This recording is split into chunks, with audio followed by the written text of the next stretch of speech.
What's up gamers, DreamcastGuy here, and I just spent 6 hours playing The Division beta, and I wanted to give you my first impressions on what I think of it so far. The game takes place in New York City, shortly after a horrible viral outbreak wipes out most of the population. We're taking on the role of an elite soldier being dropped into town in order to try and clear out hostile forces and find the source of the plague. As soon as you start it up, you get to create your own custom character. Since this isn't the final version, almost all the options are locked out, giving us access to only a few pre-built faces. Once you've decided on a look, it's time to set out into the battlefield itself. The world is divided into two major zones. On a majority of the map, you can fight against computer-controlled enemies, get money, build guns, and upgrade your base, while there's this other small portion of the map that's more dangerous. This is called the Dark Zone. The moment you step off the helicopter, it's clear that the soldiers in this town have been decimated and the ones still remaining are now scattered. Your primary mission is to set up a stronghold that everyone can work from, and round up everyone you can who's still alive. Basically, that just means that it's your job to rescue civilians from around the city and send them back to your newly constructed base. To get you used to combat, one of the early objectives is finding a doctor who's being held hostage by some terrorists. While the gameplay essentially works like a cover-based shooter, there's a lot of interesting RPG elements added in to make the fighting more fun.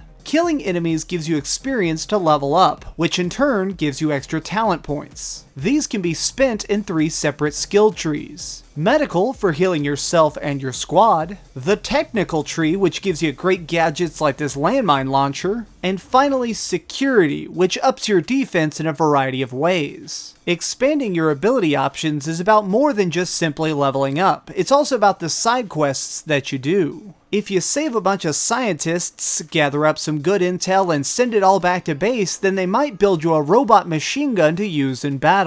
By helping out some trapped nurses I found, I got an ability that let me throw a healing grenade. These small side tasks were rather simple, but I thought it was at least a unique way to have us upgrade our character. Finishing the whole main quest for this beta took about 90 minutes to complete, and at that point I was just free to roam the city and get into trouble. I quickly found out that each part of the town is ruled by a different group. At one point I stumbled into some nasty guys that call themselves the Sweepers. These nutcases carry heavy rifles and huge flamethrowers at all times. If you don't take them out fast, they surround you and burn you to a crisp. The upside though is I did discover that if you actually shoot their fuel tanks after they're dead, they'll explode like a bomb. If you're having trouble staying alive while fighting alone, there's a matchmaking system that can automatically pair you up with people doing the same missions or just people that are roughly the same level. What surprised me the most while exploring was actually that there was a lot of subtle storytelling going on all around me. People in the streets will mumble about the plague and talk about the downfall of New York, but you can also hear other things like radio broadcasts claiming that the Division itself may be behind this. You can even find these strange events called echoes. These are like digital recreations of a single moment of when things were going to hell during the outbreak. Who knows what all this will mean in the final game, but it's definitely made me want to find out more. After getting some fresh skills equipped and a custom modded weapon in your bag, it's time to go into the more dangerous area of the game, the Dark Zone. The flu hit hardest here, and because of it, the army had to completely abandon it early on. All that's left here is the most insane of enemies, and it's even possible for players to kill each other. If you're brave enough to adventure here, some of the best loot in the game is hidden inside.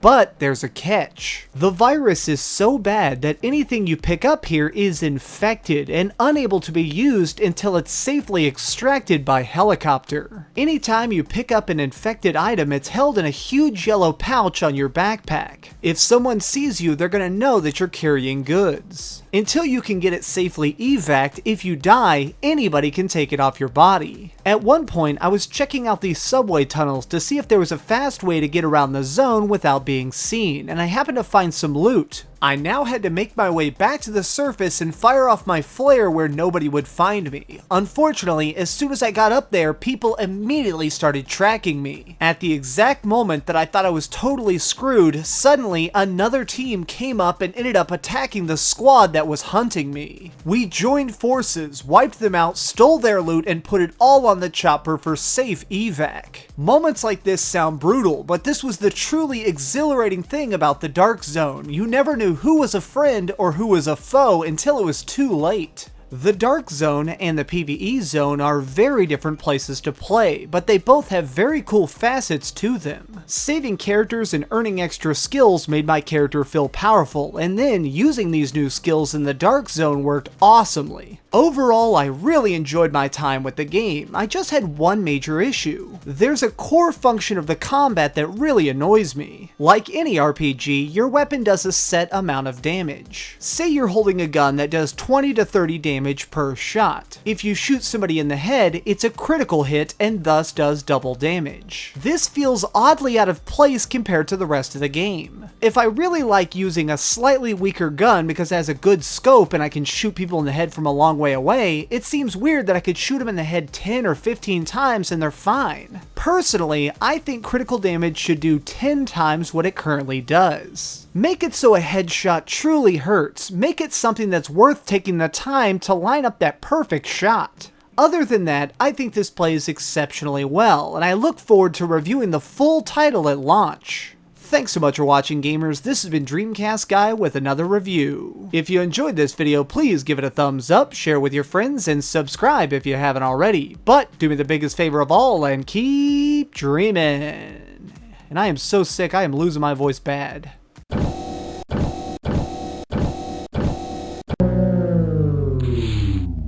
Thanks so much for watching. If you liked this video, maybe check out my last video. Please subscribe, and if you want, share this somewhere with your friends.